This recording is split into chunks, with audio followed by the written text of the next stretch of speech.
Seluruh pengurus wilayah yang rawuh pada kesempatan turba ke Gunung Kidul. Ada Pak Yai Habib, Wakil Rais Suriah, ada Pak Yai Muhtar Salim, Katib Syuriah PBNU, ada Pak Yai Labib, Wakil Sekretaris PBNU, ada Pak Yai Kholis As'ari, Wakil Sekretaris, Pak Yai Fauzi, Wakil Sekretaris, kemudian Pak Yai Fuad, Wakil Sekretaris, ada Gus Anis, Ketua Lembaga Bahsul Masail, dan masih beberapa yang menyusul karena masih dalam perjalanan. Sebagaimana Pak Yai Khairon, Paruh RRI, DIY sama Gunung Kidul pakai Haris karena duduknya di situ. wilayah. Oh, Pak Yai Pakai dari LJNU, Nyusewu Pak Yai Haris, Wakil Rais Suriah PBNU, Poro Kiai dari pengurus cabang Menteri Rais Suriah, Pak Yai Berdan Usman, kemudian Ketua Tanbidiyah serta seluruh jajaran pengurus cabang yang berbahagia. Alhamdulillah pada sore hari ini kami dapat sowan ke PCNU. Tema kita sore ini adalah tadi disampaikan oleh Pak Yai Saban terkait dengan kemandirian ekonomi. Kami ingin menyampaikan hasil survei ekonomi. Ini sudah Pak Yai Saban secara spesial juga sudah kita berikan informasi. Kemudian Pak Aris sebagai Ketua Lembaga Ekonomi juga sudah kita undang tanggal 9 Maret kemarin terkait dengan hasil survei ekonomi. Jadi para kiai perlu kami sampaikan bahwa tanggal 15 Januari sampai tanggal 3 Februari PBNU melalui lembaga perekonomian itu mensurvei seluruh ranting NU di Gunung Kidul. Dan survei ini adalah survei ekonomi. Nanti kita akan lihat bagaimana gambaran perekonomian warga Nahdlatul Ulama di Gunung Kidul dan kira-kira apa yang akan dilakukan ke depan setelah kita ada gambaran ini. Dan ini adalah survei pertama kali yang dilakukan di PCNU yang setelah dari Gunung Kidul ini kita akan melakukan di PCNU yang lain. Nah ini gambaran ranting di setiap MWC. Tadi sudah disampaikan oleh Pak Yai Saban ada 18 MWC dengan jumlah 116 ranting. Misalnya di Gedang Sari itu ada 3 ranting, Giri Subo ada 7 ranting, Karangmojo 7 ranting, Ngawen 6 ranting, Ngelipar 7 ranting, Palian 6 ranting, Panggang 6 ranting, Patuk 8 ranting, Playen 12 ranting, Ponjong 8 ranting, Purwosari 2 ranting, Rongkop 7 ranting, Sabtosari 5 ranting, Semanu 5 ranting, Semin 8 ranting, Tegal Sari, Tanjung Sari 5 ranting, Tepus 2 ranting, Wonosari 11 ranting. Kalau melihat grafik ini, ranting yang paling banyak ada di Playen, yang paling sedikit ada di Tepus dan Purwosari. Ini data kita ambil dari BPS. Jadi kalau di 2023 jumlah warga di Gunung Kidul itu ada 776.090 orang atau jiwa. Kita ambil dari Dukcapil Gunung Kidul 2023. Berdasarkan survei yang dilakukan, 8 jumlah jamaah NU tersebar merata di 18 kecamatan. Wonosari, Playen dan Semanu memiliki warga NU tertinggi sejumlah 460.571 jiwa itu untuk Wonosari, kemudian 71.077 jiwa itu klien, dan terakhir 40.657 jiwa di Semanu. Pertanyaannya, sejumlah 776.090 jiwa itu berapa sih orang NU di Gunung Kidul? Jumlahnya berapa? Setelah disurvei, jumlah warga NU di Gunung Kidul itu sebanyak 405.136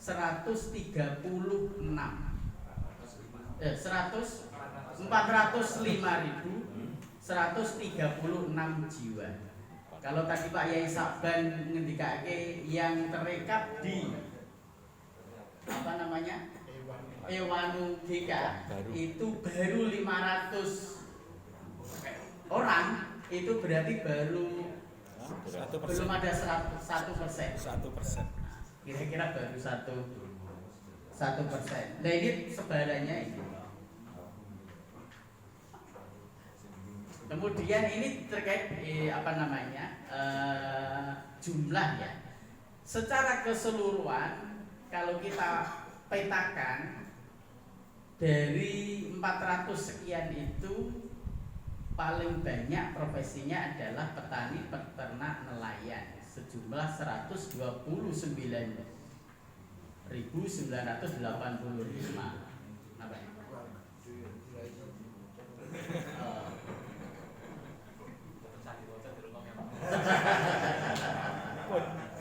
Burung. Nggih. Ini pun paling ini. Nggih. Ibunan.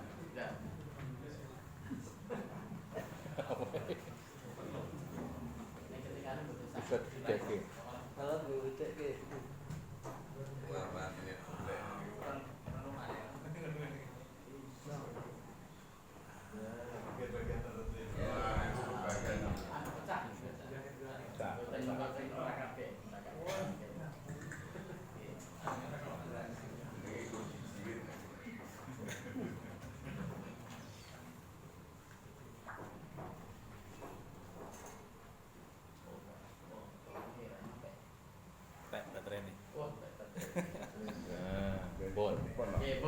Niki kita mau lihat grafik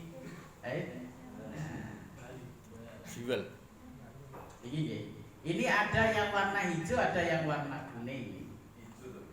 Hijau lah, anggap aja gelap lah, warna gelap dan warna kuning.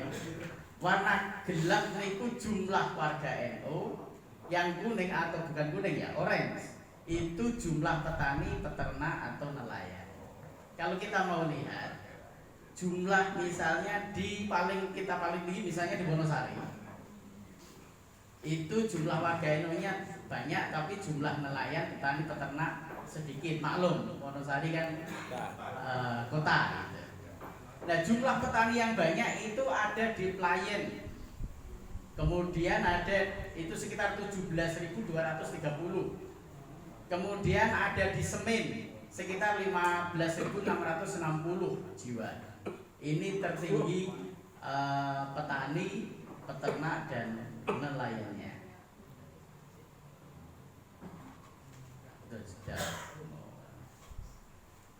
Nah ini berikutnya, sekarang jenis tanaman pangan yang diusahakan.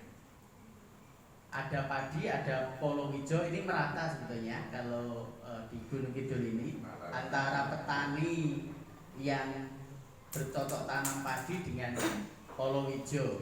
Kalau polo hijau yang paling besar itu di Ngawen. Kemudian setelah di Ngawen di Ponjong, setelah itu ada di Giri-Subo, kemudian di Karangmojo. Petani yang paling banyak itu di Gedang Sari. Itu terkait dengan tanaman pangan yang diusahakan oleh warga NU.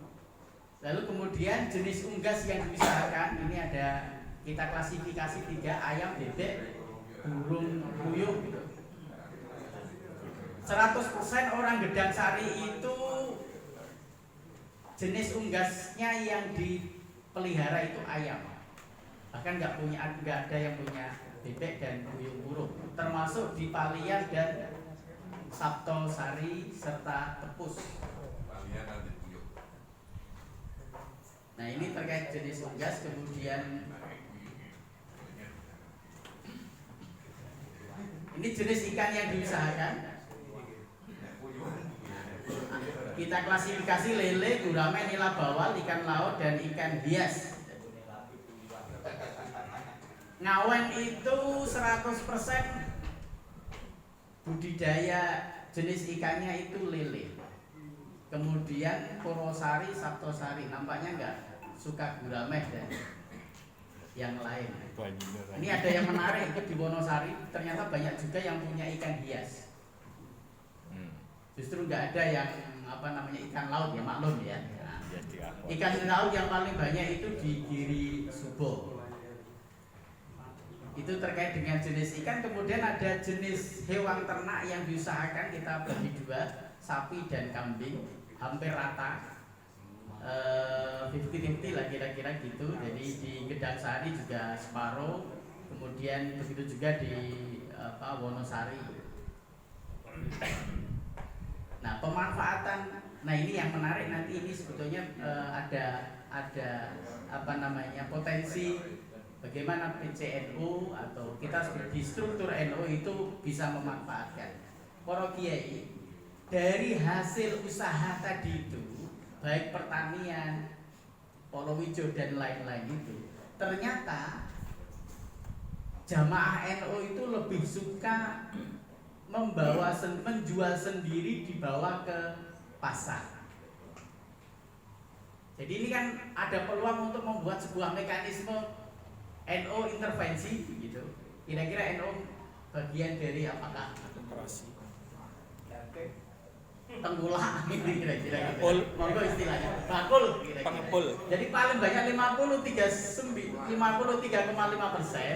itu petani atau peternak itu menjual sendiri ke pasar. Ada juga yang 40,4% itu diambil atau diangkat oleh tengkulak.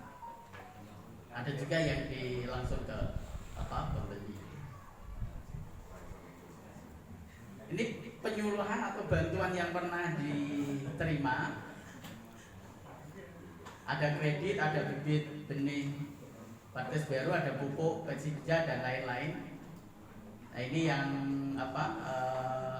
lumayan itu ada yang sudah mendapatkan kredit misalnya di Palian maupun di Ponjo. Sekarang ke pemilikan UMKM dan toko warung. Ini ada yang tidak balance kira-kira dari banyaknya UMKM dan warung gitu. Misalnya di Gedang Sari itu banyak yang punya UMKM tapi warungnya sedikit. Begitu juga Semen itu banyak yang punya UMKM tapi warungnya sedikit.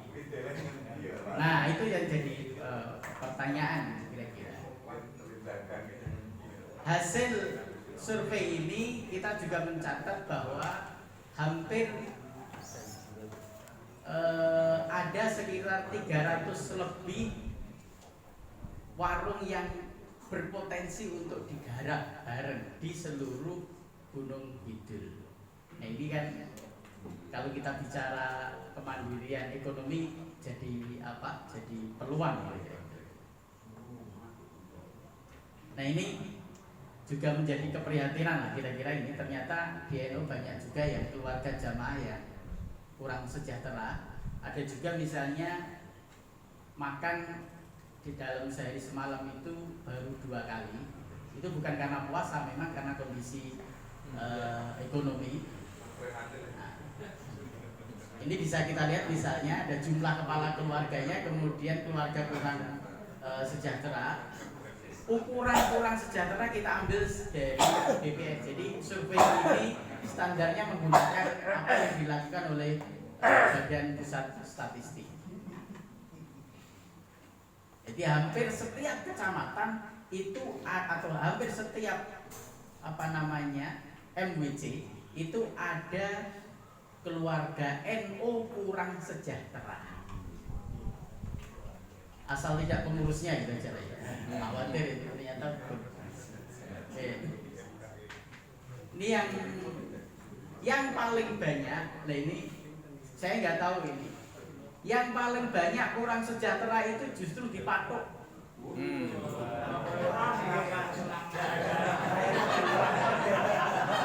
Saya nggak tahu ini pengurus ada yang dari Patok nggak itu. Terlalu memaksa untuk makan durian. Jadi Patok itu ternyata meskipun paling dekat dengan Jogja, itu justru tidak banyak yang tidak sejahtera. Terlalu banyak makan durian. Kemudian setelah Patok ada Tanjung Sari, ada Saptosari, kemudian ada Ngelipar, ada Semin. Tingkat kesejahteraan yang tinggi itu justru ada di Tepus. Nah, kemarin setelah ditelisik, kenapa Tepus? Sampelnya hanya buat wisata di. Ya, jadi temuannya adalah di Tepus itu karena jalur pariwisata bergeliat, itu menjadi faktor atau punya dampak yang luar biasa terhadap perkembangan ekonomi. Nah, ini masih lanjutannya tadi yang kurang sejahtera. Sekarang kondisi rumah tangga jamaah NU prasejahtera di Gunung Kidul dilihat dari kondisi lantai yang berupa tanah atau papan kualitas rendah. Nah, ini hampir semua kecamatan atau MBC itu ada ya. Nah, ini saya lewati saja. Nah, ini juga masih sama.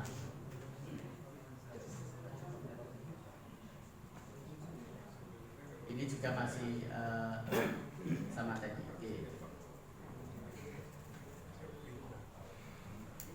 Nah, ini ada yang tulisannya tercatat 13 dari 18 kabupaten di Gunung Kidul masih belum mampu mengonsumsi daging, garing ayam, garing susu dalam seminggu. Kecamatan Payen menjadi wilayah dengan jumlah ranting 5 dari 12 ranting tertinggi dalam kondisi tersebut. Nah, ini Pak Kiai Labib ini tanggung jawab makan ketua MBC.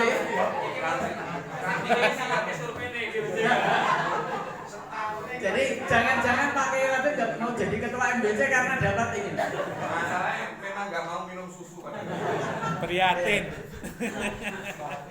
Kecamatan Wonosari menjadi wilayah dengan jumlah ranting yang jamaah NU-nya tercatat tidak mampu membeli pakaian baru.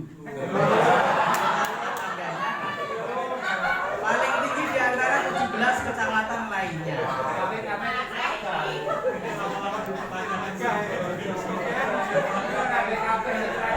Jadi ini para kiai, survei ini tidak pesanan. Juga tidak ada yang bayari. Jadi ini real. Jadi jenengan harap terima apa ora ya kondisinya begini lah kira-kira. Jadi misalnya begini, kenapa Wonosari kota? Betul, kenapa Wonosari kota tapi justru tingkat ketidakmampuan membeli pakaian itu tinggi karena jangan melihat Wonosarinya, tapi melihat NU yang ada di Wonosari. Nah, ini yang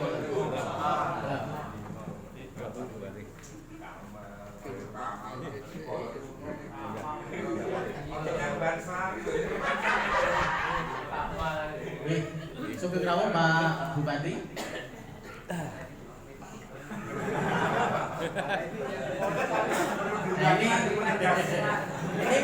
Ini tutup ketemu tumbuh. Hasil survei ekonomi ketemu dengan yang punya wilayah. Nah, tutup ketemu tumbuh. Istilahnya wong Jogja. Nah, itu tapi gede. Matur Pak Bupati bahwa mulai tanggal 15 Januari sampai tanggal 3 Februari kami PWNU khususnya Lembaga Perekonomian mengadakan survei ekonomi warga NU Gunung Kidul. Seluruh ranting atau kepengurusan tingkat desa itu kita survei sejumlah 116 gitu. Dan dari sini ternyata petanya jelas, secara populasi jumlah warga NU-nya juga sudah terdata, kemudian juga kondisi ekonomi atau potret ekonomi warga NU juga terdata, termasuk juga potensi-potensi pengembangan ekonomi yang bisa dilakukan. Nah, ini saya lanjutkan saja.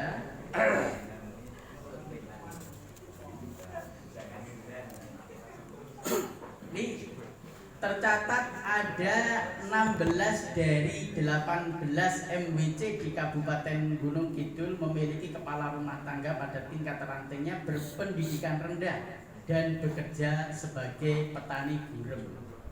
Petani gurem itu artinya dia tidak memiliki lahan atau buruh tani lah. Artinya masih banyak keluarga dengan tingkat pendapatan rendah mengingat jumlah penguasaan lahan pertaniannya kurang dari 0,5 hektar.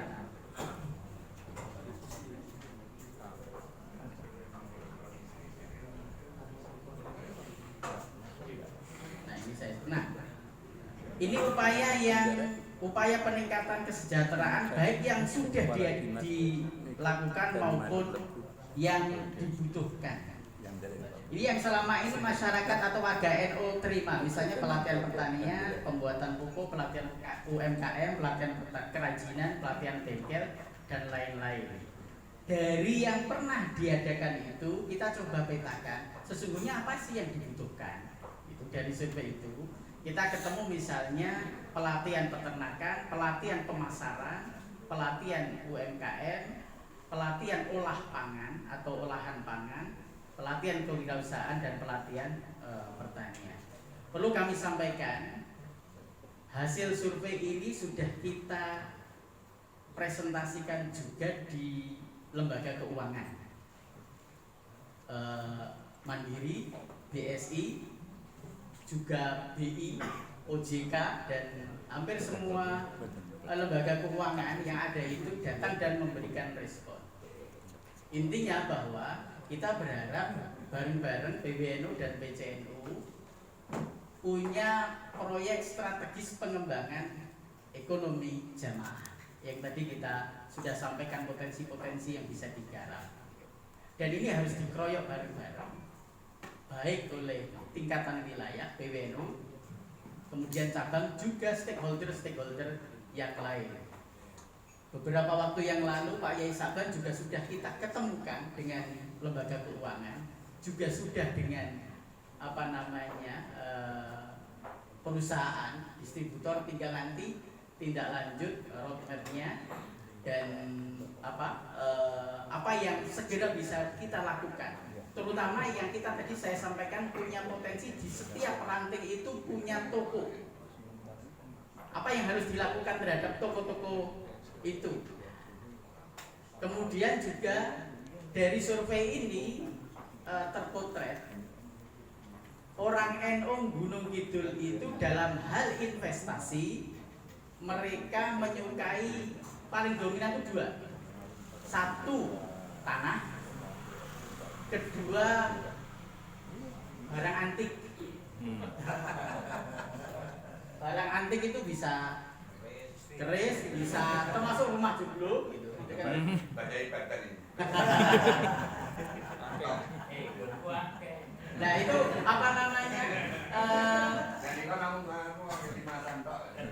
Potensi-potensi itu yang tadi kita perlu garap bersama. Sebenarnya ada cerita-cerita di balik survei ini juga karena kemarin berdekatan dengan pemilu. Apa sih respon pengurus ranting terhadap pemilu? Tapi kita tidak sampaikan pada forum yang terbatas ini. Itu saja yang dapat kami sampaikan.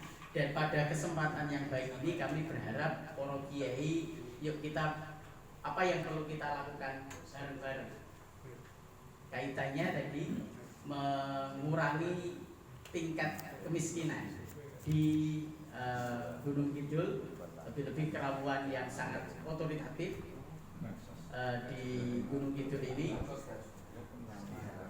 Dan harapannya ada pola-pola atau skema-skema yang dikembangkan. Jadi gini, semangatnya adalah kemandirian jamaah dulu, jangan kemandirian jamiah.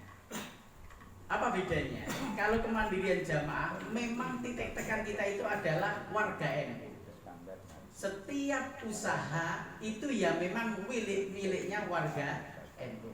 Nanti setelah kemandirian jamaah itu selesai, baru kita berpikir bagaimana mengelola organisasi ini secara mandiri. Maka kalau toh mau membuat usaha, apakah itu toko atau yang lain, itu ya memang miliknya jamaah, bukan miliknya perkumpulan. Tetapi harus dipikirkan bagaimana mekanismenya miliknya jamaah itu juga nantinya akan berkontribusi kepada jamiah. Hasil diskusi-diskusi dengan lembaga keuangan dan lain-lain juga sudah terpetakan. Bagaimana mekanisme, terlebih juga Gunung Kidul sudah punya sudah launching Wanu GK itu, gimana cara nanti menghubungkan program itu dengan program kemandirian ekonomi. Di kemauan yang sakit kalau aturaken. Oh ya, baik. Nah ini wonten Pak Bupati, wonten Mbak Rois, wonten Pak Ketua. Nanti sebelum beliau paling panjenengan gitu, kita malah justru mohonkan dulu para kiai yang ada di Gunung Kidul ini untuk memberikan, nggak usah menanggapi ini, wah ini surveinya salah, itu nggak perlu. Karena survei ini sudah melalui tahapan panjang dan tadi saya sampaikan ini kita menggunakan patokan BPS. Dan mahasiswa yang kita terjunkan untuk survei itu kita latih seminggu full, mereka latihan di PBNU. Setelah itu selama 3 minggu mereka nginep di Gunung Kidul. Pak Yai Saben juga yang mencarikan tempat penginapan. Dan mereka sing survei di apa jadi di gudang asu barang atau ada video-video mahasiswa survei itu yang dikirim ke kami yang lucu-lucu. Dan ada beberapa pengurus itu sampai terharu nangis. Karena apa? Selama ini belum pernah disambangi pengurus ternyata. Gitu. Jadi sebuah kehormatan dikiranya surveyor kita itu pengurus. Gitu. Jadi terharu, diambungi, nangis. Luar biasa ya. Nah ini ternyata satu kabupaten saja gitu ya, apalagi nanti di tingkat Giri Subur. Ya, Oke, monggo para kiai sebelum nanti kita minta pangandikan dari Pak Bupati, kemudian juga Mbak Rais dan Pak Ketua. Konten yang perlu disampaikan, ini gambarannya kita sekarang menyerap apa yang harus dilakukan. Dan itu kita berharap justru muncul dari Gunung Kidul. Gitu. Meskipun sebetulnya kita sudah punya skema-skema itu, tapi kalau lahir dari usulan sini kan akan lebih baik. Monggo. Atau dari